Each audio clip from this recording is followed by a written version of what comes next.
Кинолор жакшы жалпы жөн алганда аябай жогорку деңгээлде да, менин оюмча. Себеп дегенде казактар баа берип атпайбы, өткөндө бир толк шоу көрүп калдым. Анан кыргыздардан үйрөнүш керек деп атпайбы. Анткени булар Голливудтун киносун алып келсең дагы дейт, биринчи өздөрүнүн фильмдерин көрөт дейт эли журт. Анысынын чындыгы бар экен. Өткөндө мен бир фильмдин бет ачарына барсам, чындап эле башка жактарга кирбей, агылып кирип атат да кыргыздын фильмине. Атын айтпай эле коеюн, эми баа бөлүп көрсөтпөш үчүн. Өчүн бул жакшы нерсе. Өзүнүн продукциясын өзү колдогону элдин бул мындай жакшылыкка жорса болот да, жакшылыкка бир ошого мен кыргыздын баягы чыгармачыл жигиттерине абдан ыраазы болуп атам. Буларда бир кыйраткан акча деле жок мен билгенде. Чын айтайын, мен маданият министри болгонмун, мамлекет деле бөлбөйт. Бирок кызыгы мамлекет акча берип чыгарган кинолор мындай таанылбай деле калып атат, билинбей деле калып атат да. Сайда саны жок болуп эле чаң басып ошо менен талага кетип калып атат. А булар өздөрү таап, демеушүн дагы таап, продюсерлер иштеп, мындай бир эрудиция менен иштеп атышат да. Ошон үчүн мен абдан ыраазы болуп атам кыргыздын жаш жигиттерине. Кудай кааласа адам сапаты жагынан, адамдын потенциалы, көрөнгөсү жагынан алдыда экенбиз. Бул келечектен өтө жакшы кабар да. Бул катыш тасмабызды 2018-жылы сентябрь айында Болот Тентимишев агайыбыздан уккам да мен. Идеяны. Идеяны угуп, анан 2019-жылы январь айында Түркиядан апамды издеп 2 тасмасын тартып бүтүп, биз аэропортто учарда мен Руслан Акынбайкевичке айтып бергем да. Ушундай идея бар экен деген эле туруп Руслан байке эми кел тарталы ушуну деп калды да. Анан ушундай эми автордук укук бул эменки Болот Тентимишев агайыбыздыкы. Барып сүйлөшөлү деп анан Руслан байкебиз 2019 майда учуп келди.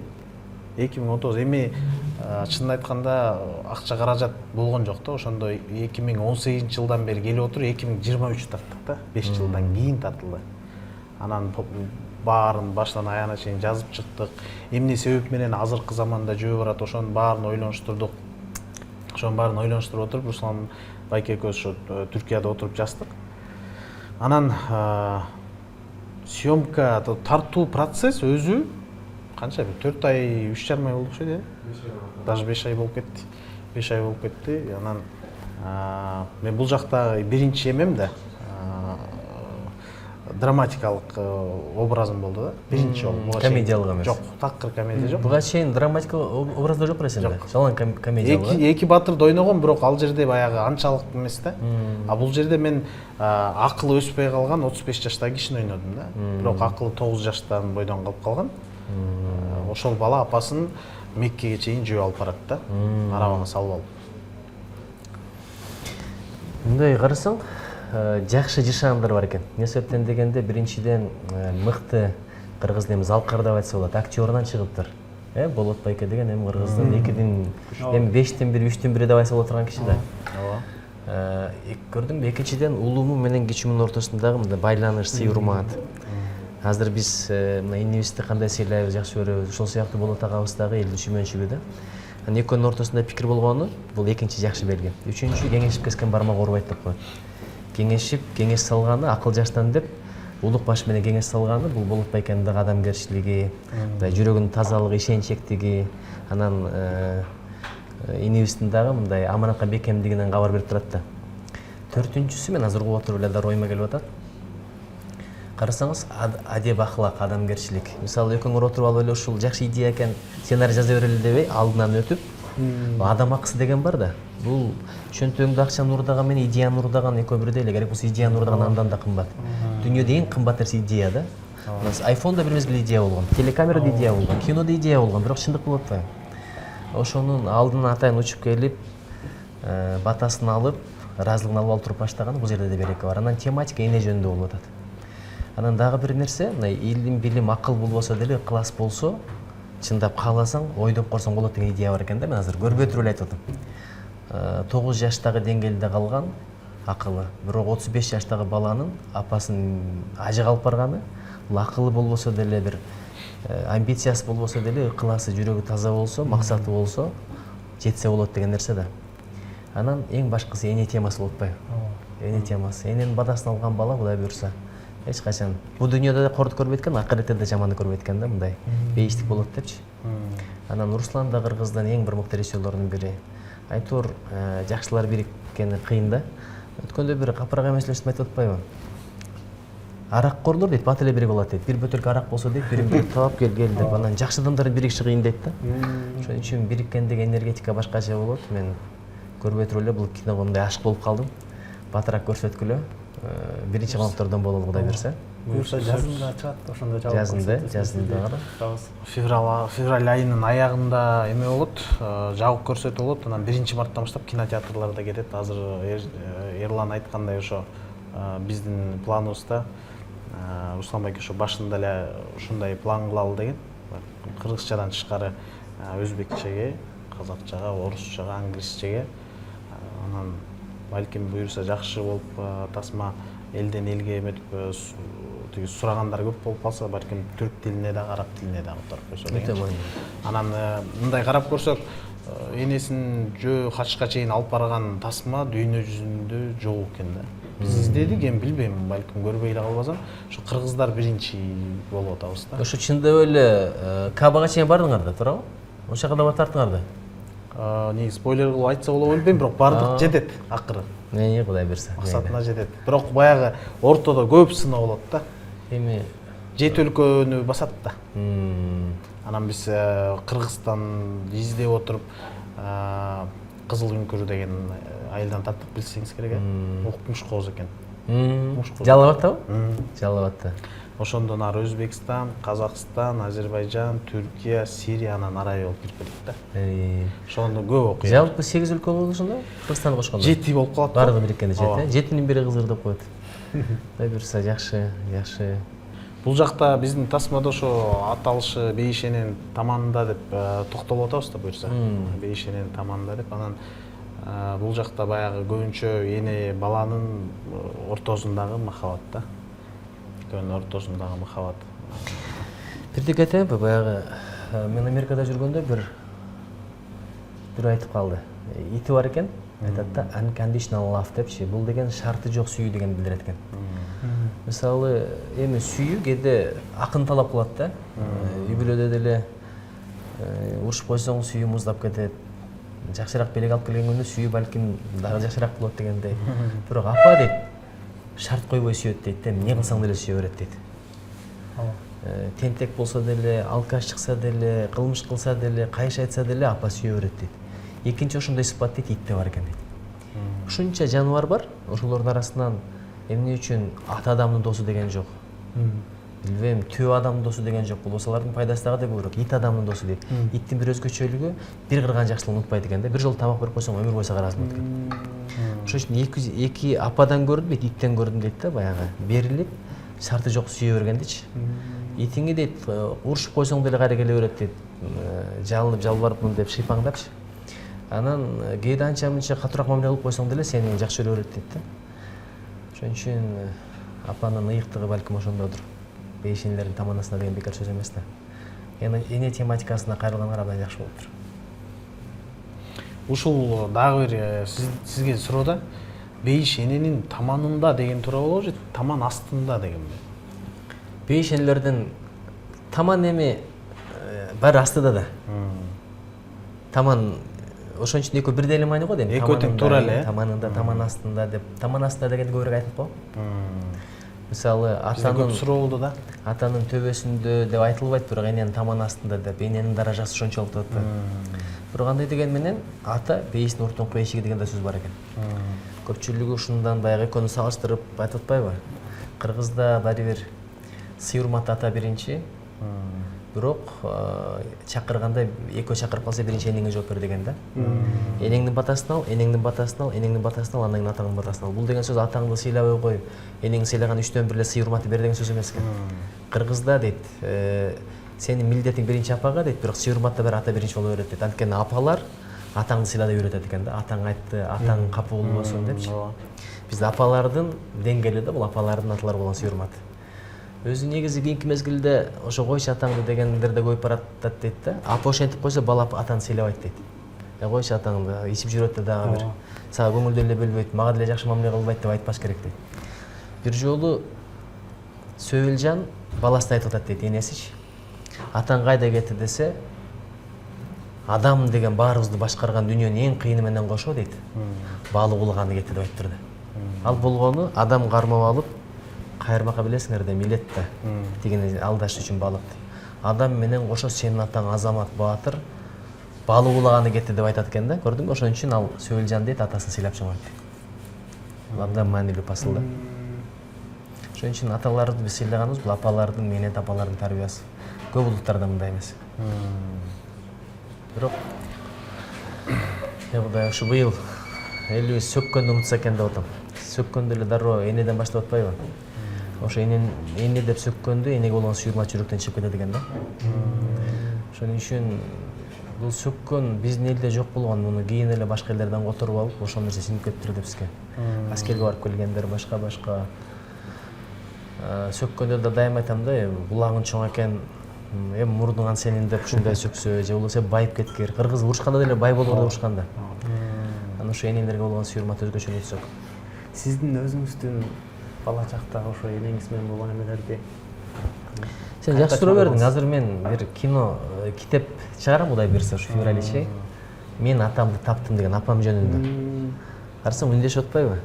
Апама биринчи жолу чыгармамды арнадым. Бирок апам жөнүндө чындап эле атам. Мен апам атасын 7 жашка чейин атасы экенин билген эмес да. Апасы өтүп кеткенде ошону мындай жашырып, шагысынбасын, ыйлабасын, сурабасын деп, чоң ата чоң энес мен атаң апаңмын деп, анан мен агаңмын деп жүрүп, анан бир кырсыктан кийин суудан агып кетип, таятам аман калып анан келип айткан экен да, мен агып баратканда балам сени ойлодум, тоолук жетим калбасын деп, бүгүн мен сага чындап айтам атаң болом деп, ошол жөнүндө. Анан аябай аянычтуу эпизоддор бар. Ошон үчүн апа темасы дайыма кызыктуу болот. Сен байкадың беле, апа жөндөрлөр, эне жөндөрлөр дайыма мындай укуктуу да. Аз чыгат, бирок укуктуу анткени бул жүрөктөн чыгат экен да. Мисалы сүйгөн келгенски, кеткенски, анан албарсы сени бас, мен албарсыны бастым, анан сүйөт элем, күйөт элем, боздодум сени сүйгөндөн, бопорун чекти күйгөндөн дегендер толуп тура. Бирок апа жөнүндө андайлар чыкпайт да. Чыкса аз чыгат, бирок ушунчалык укуктуу чыгат. Мисалы Аксубай Атабаевдин баягы Гүлүндө жикирдап жүргөн эне жөндөрлөрү кандай сонун, ошол эле сөзү Анатай Өмүркановдуку, обону Асанкалы Керимбаевдики, энеке, менеке, дүйнөдө табылгыс берекем. Эмне деген ырлар буларчы? Ошол эле раматылык жана Талайбек Бектургановдун ата эне жөндөрү бар. 10 бала болсун багат ата эне, а бирок ошолону биригишип бага албайт ата эне эмнеге дегендей. Анан мен деле убагында гитара менен обон чыгарчу элем чын айтканда. Ошо апа жөнүндө, ата жөнүндө бирден ырым бар. Бирок эми азыр ырларымды жашырып жүрбөймүнбү? Бир күнү балким чыгараттырмын деле. Каякта айылда, кайсы айылда чоң ойносуздар? 1-май деген айылда, Каракылжада. Ошо үй бүлөңүз, ата энеңиз жөнүндө айтып бербейсизби? Эми апам мугалим болгон. Анан апам сельсовет төрайымы болгон, азыр тилекте айыл өкмөтү болгон, айыл кеңешинин депутаты болгон. Мындай айылдын деңгээлинде карьерасы жакшы болгон да. Бирок билесизби, бир 40 жаштан өтүп өтпөй эле өзүнүн арызы менен жумуштан кеткен. Анткени атам ооруп калган да. Аны шаарга алып келип, эми күн алыс ооруканага көрсөтүп туруш керек болгон, ошого бүт баарын таштап, калган өмүрүн атама арнаган да. Ошон үчүн айтат го, күйөө ыраазы болмой сайын аял бейишке түшпөйт, апа ыраазы болмой сайын, эне ыраазы болмой сайын бала бейишке түшпөйт да. Кыскача айтканда ошол. Анан азыр эми талашабыз. Жанында жүрсө кадимкидей, мисалы апаң бар да, ырыскың жеңил болот экен. Дубаларың жакшы кабыл болот экен. Анан ден соолугуң чоң болот экен. Мындай апалар төрдө отуруп алып, кыйкырып урушуп отура берсе деле, ошол апанын касиети болот экен да, ден соолугуң чоң болот экен, тилектериң жеңил кабыл болот экен, ырыскың берекелүү, анан жеңил болот экен. Апа кеткенде ушул 3 нерсе кошо кетет дейт да, мындай кийин сезет дейт ар бир адамчы. Апанын касиети ошончолук. Анткени апаны мен байкадым, бир жака кеткенде жакындарың келгиче унутуп деле кое турат. Бирок апа күндөсү төө башынын ар жагында калсаң, кадимки ойлонот да, уктабай чыгат. Телефонуң жаңгырчактап уктабайт да, улам чала берет. Ошон үчүн бирок апалардын кадырын эмнеге билбей атабыз? Көп көргөн нерсенин кадыры болбойт экен. Апаң күнүгө бет алдыңда да көпчүлүк айтат да, апаң кеткенден кийин аябай арман кыласың деп. Баягы үмүт кылбайт. Мына күндө эле күндө чыгып атат, кадыры жок да. Болбосо бир күн чыкпай койсо эмне болот акыбалыбыз? Эгер күндүн кадырын билгенибизде мындай башкача сыйламакпыз да. Ошон үчүн апаларды сыйлап калыш керек, колдон келишинче. Айтат, кандай сыйласаң деле арман кыласың аягында дейт, көзгө өтүп кеткенден кийин. жытын сагынасың дейт. Мен ошого айтканмын да, апам жыты болгондо атыр кылып алып өзүмө кыздарыма сыйып койт элем деп. Анан баягы отурган жерин эстеп, сүйлөгөн сөздөрүн эстеп, үнүн эстеп. Көп адамдар бар да, телефонду апам дегенде өчүрө албай жүрөт дейт. Апасын өлгөндө 5 жыл болгон дейт. Анан баягы апам чалып атат деп ачууланганда ушундай капа болушат дейт да. Мен ошол адам мага эч качан чалбайт депчи. Ошон үчүн апаларды сыйлап калыш керек. Эки түрдүү адам дейт, эч ырыскысынан кем камсанабасын дейт. Биринчи, атаны апаны сыйлаган адам. Не кылса деле ырыскысына береке боло берет экен. Экинчиси, алда камсанабасын, ким атасын апасын капа кылса дейт. Мага десе дейт, миллиарддык бизнес кылса деле ырыскысына береке болбойт дейт. Акыры банкрот менен бүтөт. Ошон үчүн ата апага сый урматка байлап коюптур да, бейишти, кадыр баркты, ооматы, дөөлөтү, бакытты. Ошон үчүн бул киноңор деле канча да апаларга болгон сый урматтын жанданышына себеп болду. Ошо соолукка силер шерик болосуңар, Кудай буйрса. Буюрса. Жана апалар бар кезде жанагы бир 4 нерсени айттыңыз го, анан кеткенде алар кошо кетип калат экендерчи. Ошол эми кетпесе да ошолор эми кетти деп айтпайлы да. Просто үйдө отурганда байкайсыз го, даже апаңыз конокко кетип калсачы, Билинет. Вроде телевизор деле бар, бүт бар, бирок по-любому мындай скучно болуп, апаңыз жок экен өлө билинет го. Апаңыз келгенде апаңыз мен сүйлөшпөйбүз деле, апам деле жөн эле жатат, бирок апа бар кезде уже башкача да ийчи. Баягы элестетип көрсөң, апа келгенде чындап дастурконуңда деле берек, убактыңда деле берек, үйүңдө деле бака шака. Чубак ажекенин баягы апасы жөнүндө берген суроосунда ыйлаганы бар го, аябай ыйлап туруп, мисалы азыр апаңыз жаныңызда эмне болот элеңиз десе, ойлонуп ыйлап турган айтпайбы, апам дейт элем, апа кем дейт элем. Кара, болгон эле сөз. Апа деп айтар адам, апа деп кайрылар адам бул бактылуу эле. Апа деп айтайын дейт, кимге айтат? Жок болсо мен атам өтүп кеткен, азыр ата деп оозумду толтура айткым келет, бирок кимге айтам? Мисалы, дос кетсе дос табат экенсиң. Ага деп кайрыла тургандар толтура. Эже, ини, карындаш деп, чоң кыз деп, бирок апа бирөө эле экен да. Анан жүрөк бирөө, өмүр бирөө, мекен бирөө, ай күн бирөө, анан апа менен ата бирден да. Экинчи ата, экинчи эне деген болбойт экен. Ошон үчүн бул темаңар өтө берекелүү тема. Мен ишенем өтө жакшы фильм чыгат. Кудайга жаккан фильм болсун. Ооба. Айтканыңыз келсин агай. Жанагы Эрлан айтып койду. Мен 2005 мен эртерээк жоготком да апамды. 16 жашта болчумун. Ошондо досторума айтканым бар да, бир-эки айдан кийин досторум сурап калды. Эми сурайт да, жаш балдарыбыз анан кандай экен, эмне болуп атат дегенде мен айткам да, жана сен айткандай. Эмне деп айтарым билбейм дейм, жаш баласың анан туруп, эме деп айттым эле. Үйгө киресиң дегем да. Свет күйүп турат, бирок караңгы дегем да. От жагылып атат, бирок муздак дегем да. Дегенде алар туруп, анан ошондо карындаштарым да кичинекей болуп калды. Анан ошондо жана агайыбыз айткандай, дасторкондо тамак бар, бирок ачкасың да, тойбойсуң да. Эми баягыдай апаңдыкындай тамак болбойт мисалы. Светиң өчпөй эле күйүп турат, бирок караңгы. Отуң жагылып атат, бирок суук да. Ошентип жооп бергем да. Анан досторум аябай минтип туруп унчукпай калышты да. Мен ошондо кичинекей эле эмес, 16 жашта экен. Ошондо анан ошон үчүн агайыбыз айткандай, көп учурда баягы апалар айтылып, аталар көп айтылбай кала берет го. Ошо апаларды, аталарды сыйлаш керек да. Башка кандай апа келбесин, кандай ата келбесин, баары бир апа ата бир да. Баары бир. Агай айткандай, эне бейиштин эшиги, ата болсо туткасы деп айтып. Ошо андай да кандыр да бар, туура. Ушундай да туткасы да. Ну, типа апаңды аябай сыйласаң дагы тутка болмой кире албайсың да. Атаңды дагы бирдей сыйла. Карашы, кандай сөз мына. Үйгө киресиң, свет жанып турат, бирок жарык жок. От жагылып турат, бирок жылуулук жок депчи. Дасторкон жайылып турат, бирок курсак турат. Баягы Мелис Мамаджанов деген акын бар. Ошонун бир ыры бар да. Москвада жүрөм дейт, анан мазмуну ушундай го дейм. Анан апасы алма берди дейттир да. Апа мен колу тийген алма деп дейт. Ошону жуубай жедим дейт да. Карасаң эми алыс жүргөндө апаны сагынгандагы мамиле такыр башкача да. Анан Мамбет Мамакеев деген атабыз бар, белгилүү хирург. Ошол эми ал академик, депутат болгон, чоң кызматтарда иштеген эми кадыр бактуу киши. Азыр каргычак деле апасы тирүү болуптур да. Анан барсам дейт, улам эле баягы сууну башыма айлантып эле түкүртө берет. Анан апа ушуну жөн эле койбойсузбу? Эми бул бир ырымда дегендей мамиле кылчу окшойт. Анан бир күнү апам өтүп кетти дейт. Ошондо иттер чуркап келчү дейт, бака шака, элдин баары топтолуп мен келгенде дасторкон. Анан апам өтүп кетти дейт. Өтүп кеткенден кийин балким 40-ына барганбы, ошондо барганда дейт, тосуп чыккан апам жок дейт. Эч ким тосуп чыккан жок, мен эч ким кереги жок деп калдым дейт да. Анан адам мындай турсун дейт, баягы апам киргенде чуркап келчү ит дагы мени бир карап барып ар жакка барып жатып алды дейт. Ошондо билдим дейт да, апам менен канчалык даражабыз бийик экен. Ошон үчүн дагы бир сөз бар экен, сен азыр мына мекеде отпайсыңбы? Кээ бир нерсени карап эле отура берсең сооп алат экенсиң да. Биринчиси баягы Ийик Куран китебин билбесең деле тазаланып отуруп, эми Алла Тааланын сөзү да карап отуруп берсең сооп келе берет деп айтылат да. Экинчиси ошо ажыга барганда көрдүң да Кабаны. Ошону карап отурсаң сооп келет дейт. Анан мындай Чубак ажы сыяктуу алымдардын сөздөрүн угуп жүзүн карап отурсаң, мындай абдан бир сооп иштейт да. Адамдын жүзүндө бир мейир бар да.